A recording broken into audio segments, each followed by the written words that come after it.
Hola, bienvenidas, bienvenidos, bienvenides a Abordando con Fru o Stitching with Fru. Yo soy Cristian y hoy continuamos con la lectura de El clavo. ¿Qué peso puede tener una sola pieza? En El clavo seguimos a un juez que investiga mientras pelea con lo que siente. Hoy leemos del capítulo 6 al 13, en los que aparece un indicio claro y llegan declaraciones que no siempre encajan. El caso empieza a tensarse. Vamos a leer.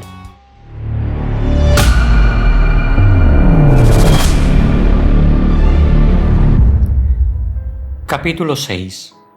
El cuerpo del delito.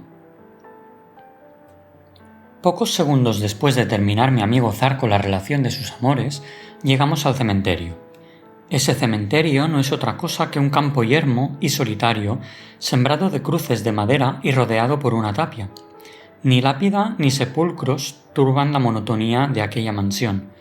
Allí descansan, en la fría tierra, pobres y ricos, grandes y plebeyos, nivelados por la muerte. En estos pobres cementerios, que tanto abundan en España y que son acaso los más poéticos y los más propios de sus moradores, sucede con frecuencia que para sepultar un cuerpo es menester exhumar otro, o mejor dicho, que cada 2 años se echa una nueva capa de muertos sobre la tierra. Consiste esto en la pequeñez del recinto, y da por resultado que alrededor de cada nueva zanja hay 1000 blancos despojos que de tiempo en tiempo son conducidos al osario común. Yo he visto más de una vez estos osarios, y en verdad que merecen ser vistos. Figuraos, en un rincón del Campo Santo, una especie de pirámide de huesos, una colina de multiforme marfil, un cerro de cráneos, fémures, canillas, húmeros, clavículas rotas, columnas espinales desgranadas, dientes sembrados acá y allá, costillas que fueron armadura de corazones, dedos diseminados, y todo ello seco, frío, muerto, árido. Figuraos aquel horror. ¿Y qué contactos? Los enemigos, los rivales, los esposos, los padres y sus hijos están allí, no solo juntos, sino revueltos, mezclados por pedazos como trillada mies, como rota paja. Y qué desapacible ruido cuando un cráneo choca con otro, o cuando baja rodando desde la cumbre por aquellas huecas astillas de antiguos hombres. Y qué risa tan insultante tienen las calaveras. Pero volvamos a nuestra historia. Andábamos Joaquín y yo dando sacrílegamente con el pie a tantos restos inanimados, ora pensando en el día que otros pies hollarían nuestros despojos, ora atribuyendo a cada hueso una historia, procurando hallar el secreto de la vida en aquellos cráneos donde acaso moró el genio o bramó la pasión, y ya vacíos como celda de difunto fraile, o adivinando otras veces, por la configuración, por la dureza y por la dentadura, si tal calavera perteneció a una mujer, a un niño o a un anciano, cuando las miradas del juez quedaron fijas en uno de aquellos globos de marfil. ¿Qué es esto?, exclamó retrocediendo un poco. ¿Qué es esto, amigo mío? ¿No es un clavo? Y así hablando daba vueltas con el bastón a un cráneo, bastante fresco todavía, que conservaba algunos espesos mechones de pelo negro. Miré y quedé tan asombrado como mi amigo. Aquella calavera estaba atravesada por un clavo de hierro. La chata cabeza de este clavo asomaba por la parte superior del hueso coronal, mientras que la punta salía por el que fue cielo de la boca. ¿Qué podía significar aquello? De la extrañeza pasamos a las conjeturas, y de las conjeturas al horror. «Reconozco la providencia», exclamó finalmente Zarco. «He aquí un espantoso crimen que iba a quedar impune y que se delata por sí mismo a la justicia. Cumpliré con mi deber tanto más cuanto que parece que el mismo Dios me lo ordena directamente al poner ante mis ojos la taladrada cabeza de la víctima. Ah, sí, juro no descansar hasta que el autor de este horrible delito expíe su maldad en el cadalso». Capítulo 7. Primeras diligencias. Mi amigo Zarco era un modelo de jueces. Recto, infatigable, aficionado, tanto como obligado, a la administración de justicia, vio en aquel asunto un campo vastísimo en que emplear toda su inteligencia, todo su celo, todo su fanatismo, perdonad la palabra, por el cumplimiento de la ley. Inmediatamente hizo buscar a un escribano y dio principio al proceso. Después de extendido testimonio de aquel hallazgo, llamó al enterrador. El lúgubre personaje se presentó ante la ley pálido y tembloroso. A la verdad, entre aquellos dos hombres cualquier escena tenía que ser horrible. Recuerdo literalmente su diálogo. El juez: ¿de quién puede ser esta calavera? El sepulturero: ¿dónde la ha encontrado vuestra señoría? El juez: en este mismo sitio. El sepulturero: pues entonces pertenece a un cadáver que, por estar ya algo pasado, desenterré ayer para sepultar a una vieja que murió anteanoche. El juez: ¿y por qué exhumó usted ese cadáver y no otro más antiguo? El sepulturero: ya lo he dicho a vuestra señoría, para poner a la vieja en su lugar.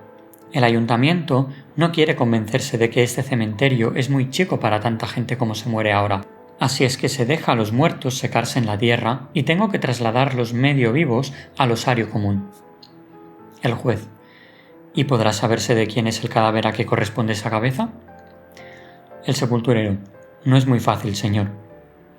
El juez: sin embargo, ello ha de ser. Con que piénselo usted despacio. El sepulturero: encuentro un medio de saberlo. El juez: dígalo usted.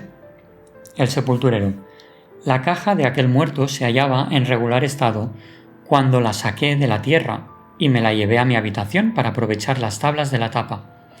¿Acaso conserven alguna señal, como iniciales, galones o cualquier otra de esas cosas que se estilan ahora para adornar los ataúdes? El juez: veamos esas tablas. En tanto que el sepulturero traía los fragmentos del ataúd, Zarco mandó a un alguacil que envolviese el misterioso cráneo en un pañuelo a fin de llevárselo a su casa. El enterrador llegó con las tablas. Como esperábamos, encontráronse en una de ellas algunos jirones de galón dorado que, sujetos a la madera con tachuelas de metal, habrían formado letras y números. Pero el galón estaba roto y era imposible restablecer aquellos caracteres. No desmayó con todo mi amigo, sino que hizo arrancar completamente el galón y por las tachuelas o por las puntas de otras que había habido en la tabla, recompuso las siguientes cifras: AGR 1843 RIP. Zarco radió en entusiasmo al hacer este descubrimiento. «Es bastante, es demasiado», exclamó gozosamente. «Asido de esta hebra, recorreré el laberinto y lo descubriré todo». Cargó el alguacil con la tabla como había cargado con la calavera y regresamos a la población. Sin descansar un momento, nos dirigimos a la parroquia más próxima. Zarco pidió al cura el libro de sepelios de 1843. Recorriólo el escribano hoja por hoja, partida por partida. Aquellas iniciales AGR no correspondían a ningún difunto. Pasamos a otra parroquia. 5 tiene la villa. A la cuarta que visitamos, halló el escribano esta partida de sepelio. En la iglesia parroquial de la villa de a 4 de mayo de 1843 se hicieron los oficios de funeral conforme a entierro mayor y se dio sepultura en el cementerio común a don Alfonso Gutiérrez del Romeral, natural y vecino que fue de esta población, el cual no recibió los santos sacramentos ni testó, por haber muerto de apoplejía fulminante en la noche anterior a la edad de 31 años. Estuvo casado con doña Gabriela Zahara del Valle, natural de Madrid y no deja hijos, y para que conste, etc. Tomó Zarco un certificado de esta partida, autorizado por el cura, y regresamos a nuestra casa. Por el camino, me dijo el juez: «Todo lo veo claro. Antes de 8 días habrá terminado este proceso que tan oscuro se presentaba hace 2 horas. Ahí llevamos una apoplejía fulminante de hierro que tiene cabeza y punta y que dio muerte repentina a un don Alfonso Gutiérrez del Romeral. Es decir, tenemos el clavo. Ahora solo me falta encontrar el martillo». Capítulo 8. Declaraciones. Un vecino dijo que don Alfonso Gutiérrez del Romeral, joven y rico propietario de aquella población, residió algunos años en Madrid de donde volvió en 1840 casado con una bellísima señora llamada doña Gabriela Zahara. Que el declarante había ido algunas noches de tertulia a casa de los recién casados y tuvo ocasión de observar la paz y ventura que reinaba en el matrimonio. Que 4 meses antes de la muerte de don Alfonso había marchado su esposa a pasar una temporada en Madrid con su familia, según explicación del mismo marido. Que la joven regresó en los últimos días de abril, o sea 3 meses y medio después de su partida. Que a los 8 días de su llegada ocurrió la muerte de don Alfonso. Que habiendo enfermado la viuda a consecuencia del sentimiento que le causó esta pérdida, manifestó a sus amigos que le era insoportable vivir en un pueblo donde todo le hablaba de su querido y malogrado esposo, y se marchó para siempre a mediados de mayo, 10 o 12 días después de la muerte de su esposo. Que era cuanto podía declarar y la verdad a cargo del juramento que había prestado, etc. Otros vecinos prestaron declaraciones casi idénticas a la anterior. Los criados del difunto Gutiérrez dijeron, después de repetir los datos de la vecindad, que la paz del matrimonio no era tanta como se decía de público, que la separación de 3 meses y medio que precedió a los últimos 8 días que vivieron juntos los esposos fue un tácito rompimiento, consecuencia de profundos y misteriosos disgustos que mediaban entre ambos jóvenes desde el principio de su matrimonio. Que la noche en que murió su amo se reunieron los esposos en la alcoba nupcial, como lo verificaban desde la vuelta de la señora, contra su antigua costumbre de dormir cada uno en su respectivo cuarto. Que a medianoche los criados oyeron sonar violentamente la campanilla, a cuyo repiqueteo se unían los desaforados gritos de la señora. Que acudieron y vieron salir a ésta de la cámara nupcial con el cabello en desorden, pálida y convulsa, gritando entre amarguísimos sollozos: «¡Una apoplejía! ¡Un médico! ¡Alfonso mío! ¡El señor se muere!». Que penetraron en la alcoba y vieron a su amo tendido sobre el lecho y ya cadáver, y que habiendo acudido un médico confirmó que don Alfonso había muerto de una congestión cerebral. El médico, preguntado al tenor de la cita que precede, dijo que era cierta en todas sus partes. El mismo médico y otros 2 facultativos, habiéndoseles puesto de manifiesto la calavera de don Alfonso y preguntados sobre si la muerte recibida de aquel modo podía aparecer a los ojos de la ciencia como apoplejía, dijeron que sí. Entonces dictó mi amigo el siguiente auto. Considerando que la muerte de don Alfonso Gutiérrez del Romeral debió ser instantánea y subsiguiente a la introducción del clavo en su cabeza, considerando que cuando murió estaba solo con su esposa en la alcoba nupcial, considerando que es imposible atribuir a suicidio una muerte semejante por las dificultades materiales que ofrece su perpetración con mano propia, se declara reo de esta causa y autora de la muerte de don Alfonso a su esposa doña Gabriela Zahara del Valle, para cuya captura se expedirán los oportunos exhortos, etc. «Dime, Joaquín», pregunté yo al juez, «¿crees que se capturará a Gabriela Zahara?». «Indudablemente». «¿Y por qué lo aseguras?». «Porque en medio de estas rutinas judiciales hay cierta fatalidad dramática que no perdona nunca. Mas claro, cuando los huesos salen de la tumba a declarar, poco les queda que hacer a los tribunales». Capítulo 9. El hombre propone. A pesar de las esperanzas de mi amigo Zarco, Gabriela Zahara no pareció. Exhortos, requisitorias, todo fue inútil. Pasaron 3 meses. La causa se sentenció en rebeldía. Yo abandoné la villa, no sin prometerle a Zarco volver al año siguiente. Vamos ahora con una rápida pausa para la publicidad. Si te gusta tener compañía mientras bordas, mientras lees o mientras haces cualquier otra actividad, ya sabes que puedes suscribirte, darle a la campanita y marcar todas para que YouTube te notifique cuando subo un nuevo vídeo. También le puedes dar al like, puedes comentar abajo, que me encanta leerte, y si sabes de alguien a quien le puede gustar mi contenido, puedes compartir los vídeos con aquellas personas o en aquellos grupos en los que creas que puede interesar. De esta manera vamos a ser cada vez más personas aquí en el canal. Dejando de lado YouTube, también puedes seguirme en Instagram, donde comparto contenido de manera habitual, y también puedes unirte a la comunidad de WhatsApp. Toda esta información está en la cajita de descripción. Así que nada, muchísimas gracias por tu apoyo y seguimos con el vídeo. Capítulo 10. Un dúo en mi mayor. Érase una noche en que había gran baile en casa de la riquísima señora de X, la cual había tenido la bondad de convidarme a la fiesta. A poco de llegar a aquella magnífica morada, donde estaban reunidas todas las célebres hermosuras de la aristocracia granadina, reparé en una bellísima mujer, cuyo rostro habría distinguido entre 1000 otros semejantes, suponiendo que Dios hubiese formado alguno que se le pareciera. Era mi desconocida, mi mujer misteriosa, mi desengañada de la diligencia, mi compañera de viaje, el número 1 de que os hablé al principio de esta relación. Corrí a saludarla y ella me reconoció en el acto. «Señora», le dije, «he cumplido a usted mi promesa de no buscarla. Hasta ignoraba que podía encontrar a usted aquí. A saberlo, acaso no hubiera venido, por temor de ser a usted enojoso. Una vez ya delante de usted, espero que me diga si puedo reconocerla, si me es dado hablarle, si ha cesado el entredicho que me alejaba de usted». «Veo que usted es vengativo», me contestó graciosamente, alargándome la mano. «Pero yo le perdono. ¿Cómo está usted?» «En verdad que lo ignoro», respondí. «Mi salud, la salud de mi alma, pues no otra cosa me preguntará usted en medio de un baile, depende de la salud de su alma de usted. Esto quiere decir que mi dicha no puede ser sino un reflejo de la suya.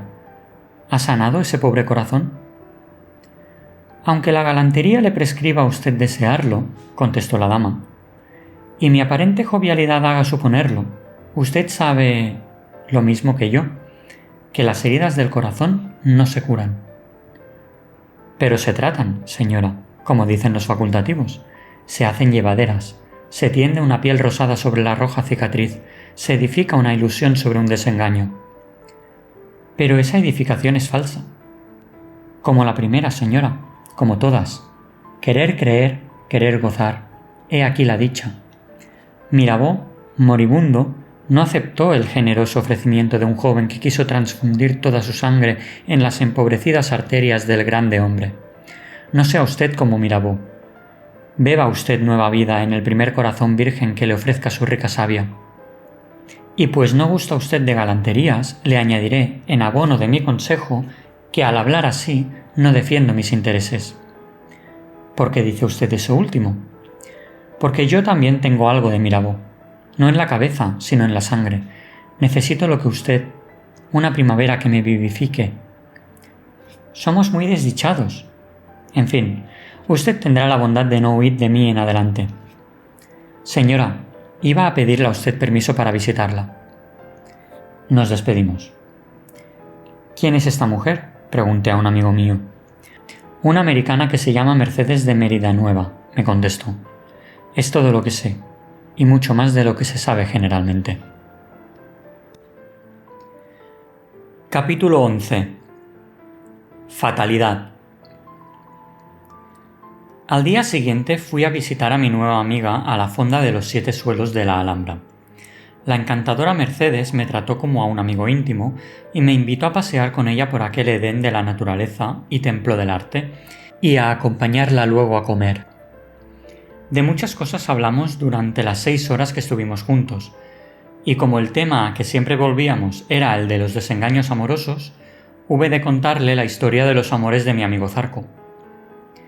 Ella la oyó muy atentamente, y cuando terminé, se echó a reír y me dijo: «Señor don Felipe, sírvale a usted eso de lección para no enamorarse nunca de mujeres a quienes no conozca». «No vaya usted a creer», respondí con viveza, «que he inventado esa historia o se la he referido porque me figure que todas las damas misteriosas que se encuentra uno en viaje son como la que engañó a mi condiscípulo». «Muchas gracias, pero no siga usted», replicó, levantándose de pronto. «¿Quién duda de que en la fonda de los 7 suelos de Granada pueden alojarse mujeres que en nada se parezcan a esa que tan fácilmente se enamoró de su amigo de usted en la fonda de Sevilla? En cuanto a mí, no hay riesgo de que me enamore de nadie, puesto que nunca hablo 3 veces con un mismo hombre». «Señora, eso es decirme que no vuelva». «No, esto es anunciar a usted que mañana, al ser de día, me marcharé de Granada y que probablemente no volveremos a vernos nunca. Nunca. Lo mismo me dijo usted en Málaga, después de nuestro famoso viaje, y sin embargo, nos hemos visto de nuevo. En fin, dejemos libre el campo a la fatalidad. Por mi parte, repito que esta es nuestra despedida eterna. Dichas tan solemnes palabras, Mercedes me alargó la mano y me hizo un profundo saludo. Yo me alejé vivamente conmovido, no solo por las frías y desdeñosas frases con que aquella mujer había vuelto a descartarme de su vida como cuando nos separamos en Málaga, sino ante el incurable dolor que vi pintarse en su rostro, mientras que procuraba sonreírse al decirme adiós por última vez. Por última vez. Ay, ojalá hubiera sido la última. Pero la fatalidad lo tenía dispuesto de otro modo. Capítulo 12. Travesuras del destino. Pocos días después llamáronme de nuevo mis asuntos al lado de Joaquín Zarco. Llegué a la villa. Mi amigo seguía triste y solo, y se alegró mucho de verme. Nada había vuelto a saber de Blanca, pero tampoco había podido olvidarla ni siquiera un momento. Indudablemente, aquella mujer era su predestinación, su gloria o su infierno, como el desgraciado solía decir. Pronto veremos que no se equivocaba en este supersticioso juicio. La noche del mismo día de mi llegada, estábamos en su despacho leyendo las últimas diligencias practicadas para la captura de Gabriela Zahara del Valle, todas ellas inútiles, por cierto, cuando entró un alguacil y entregó al joven juez un billete que decía de este modo: «En la fonda del León hay una señora que desea hablar con el señor Zarco». «¿Quién ha traído esto?», preguntó Joaquín. «Un criado». «¿De parte de quién?». «No me ha dicho nombre alguno». «¿Y ese criado...?» Se fue al momento. Joaquín meditó y dijo luego lúgubremente: «Una señora. A mí. No sé por qué me da miedo esta cita. ¿Qué te parece, Felipe?». «Que tu deber de juez es asistir a ella. Puede tratarse de Gabriela Zahara». «Tienes razón. Iré», dijo Zarco, pasándose una mano por la frente, y cogiendo un par de pistolas, envolvióse en la capa y partió, sin permitir que lo acompañase. 2 horas después volvió. Venía agitado, trémulo, balbuciente. Pronto conocí que una vivísima alegría era la causa de aquella agitación. Zarco me estrechó convulsivamente entre sus brazos, exclamando a gritos entrecortados por el júbilo: «¡Ah, si supieras! ¡Si supieras, amigo mío!». «Nada sé», respondí. «¿Qué te ha pasado?». «Ya soy dichoso, ya soy el más feliz de los hombres». «Pues, ¿qué ocurre?». «La esquela en que me llamaban a la fonda», continuó. «Era de ella». «¿De quién? ¿De Gabriela Zahara?». «Quita de allá, hombre. ¿Quién piensa ahora en desventuras? Era de ella, de la otra». «¿Pero quién es la otra?». «¿Quién ha de ser? Blanca, mi amor, mi vida, la madre de mi hijo». «¿Blanca?», repliqué con asombro. «Pues no decías que te había engañado». «Ah, no. Fue alucinación mía». «¿La que padeces ahora?». «No, la que entonces padecí». «Explícate». «Escucha, Blanca me adora». «Adelante, el que tú lo digas no prueba nada». Cuando nos separamos Blanca y yo el día 15 de abril, quedamos en reunirnos en Sevilla para el 15 de mayo. A poco tiempo de mi marcha, recibió ella una carta en que le decían que su presencia era necesaria en Madrid para asuntos de familia. Y como podía disponer de un mes hasta mi vuelta, fue a la corte y volvió a Sevilla muchos días antes del 15 de mayo. Pero yo, más impaciente que ella, acudí a la cita con 15 días de anticipación de la fecha estipulada, y no hallando a Blanca en la fonda, me creí engañado, y no esperé. En fin, he pasado 2 años de tormento por una ligereza mía. Pero una carta lo evitaba todo. Dice que había olvidado el nombre de aquel pueblo, cuya promotoría sabes que dejé inmediatamente, yéndome a Madrid. «Ah, pobre amigo mío», exclamé. «Veo que quieres convencerte, que te empeñas en consolarte. Más vale así. Con que veamos, ¿cuándo te casas? Porque supongo que una vez deshechas las nieblas de los celos, lucirá radiante el sol del matrimonio». No te rías, exclamó Zarco. Tú serás mi padrino. Con mucho gusto. Ah, ¿y el niño? ¿Y vuestro hijo? Murió. ¿También eso? Pues señor, dije aturdidamente, Dios haga un milagro. ¿Cómo? Digo, que Dios te haga feliz. Capítulo 13. Dios dispone. Por aquí íbamos en nuestra conversación cuando oímos fuertes aldabonazos en la puerta de la calle. Eran las 2 de la madrugada. Joaquín y yo nos estremecimos sin saber por qué. Abrieron, y a los pocos segundos entró en el despacho un hombre que apenas podía respirar y que exclamaba entrecortadamente con indescriptible júbilo: ¡Albricias! ¡Albricias, compañero! ¡Hemos vencido! Era el promotor fiscal del juzgado. Explíquese usted, compañero, dijo Zarco, alargándole una silla. ¿Qué ocurre para que venga usted tan a deshora y tan contento? Ocurre... Apenas es importante lo que ocurre. Ocurre que Gabriela Zahara... ¿Cómo? ¿Qué? Interrumpimos a un mismo tiempo Zarco y yo. Acaba de ser presa. ¡Presa!, gritó el juez lleno de alegría. Sí, señor, presa, repitió el fiscal. La Guardia Civil le seguía la pista hace un mes y, según acaba de decirme el sereno, que suele acompañarme desde el casino hasta mi casa, ya la tenemos a buen recaudo en la cárcel de esta muy noble villa. Pues vamos allí, replicó el juez. Esta misma noche le tomaremos declaración. Hágame usted el favor de avisar al escribano de la causa. Usted mismo presenciará las actuaciones, atendida la gravedad del caso. Diga usted que manden a llamar también al sepulturero, a fin de que presente por sí propio la cabeza de don Alfonso Gutiérrez, la cual obra en poder del alguacil. Hace tiempo que tengo excogitado este horrible careo de los 2 esposos, en la seguridad de que la parricida no podrá negar su crimen al ver aquel clavo de hierro que, en la boca de la calavera, parece una lengua acusadora. En cuanto a ti, díjome luego Zarco, harás el papel de escribiente, para que puedas presenciar, sin quebrantamiento de la ley, escenas tan interesantes. Nada le contesté.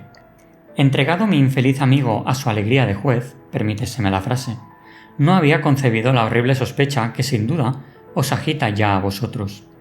Sospecha que penetró desde luego en mi corazón, taladrándolo con sus uñas de hierro. Gabriela y Blanca, llegadas a aquella villa en una misma noche, podían ser una sola persona. Dígame usted, pregunté al promotor mientras que Zarco se preparaba para salir. ¿En dónde estaba Gabriela cuando la prendieron los guardias? En la Fonda del León, me respondió el fiscal.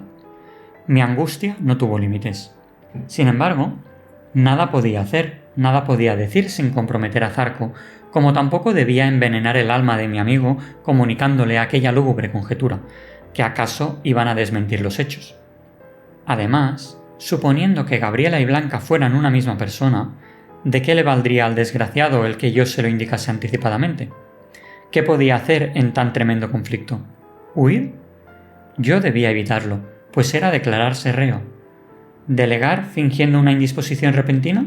Equivaldría a desamparar a Blanca, en cuya defensa tanto podría hacer si su causa le parecía defendible. Mi obligación, por tanto, era guardar silencio y dejar paso a la justicia de Dios. Tal discurrí por lo menos en aquel súbito lance, cuando no había tiempo ni espacio para soluciones inmediatas. La catástrofe se venía encima con trágica premura. El fiscal había dado ya las órdenes de Zarco a los alguaciles, y uno de estos había ido a la cárcel a fin de que dispusiesen la sala de audiencia para recibir al juzgado. El comandante de la Guardia Civil entraba en aquel momento a dar parte en persona, como muy satisfecho que estaba del caso, de la prisión de Gabriela Zahara, y algunos trasnochadores, socios del casino y amigos del juez, noticiosos de la ocurrencia, iban acudiendo también allí, como a olfatear y presentir las emociones del terrible día en que dama tan principal y tan bella subiese al cadalso. En fin, no había más remedio que ir hasta el borde del abismo, pidiendo a Dios que Gabriela no fuese Blanca. Disimulé, pues, mi inquietud y callé mis recelos, y a eso de las 4 de la mañana seguí al juez, al promotor, al escribano, al comandante de la Guardia Civil y a un pelotón de curiosos y de alguaciles que se trasladaron a la cárcel regocijadamente. Y hasta aquí los capítulos del 6 al 13 de El Clavo. La pista ya pesa más y el conflicto también. En el próximo episodio cerraremos la novela con los capítulos del 14 al 18. Te leo en comentarios. Adiós.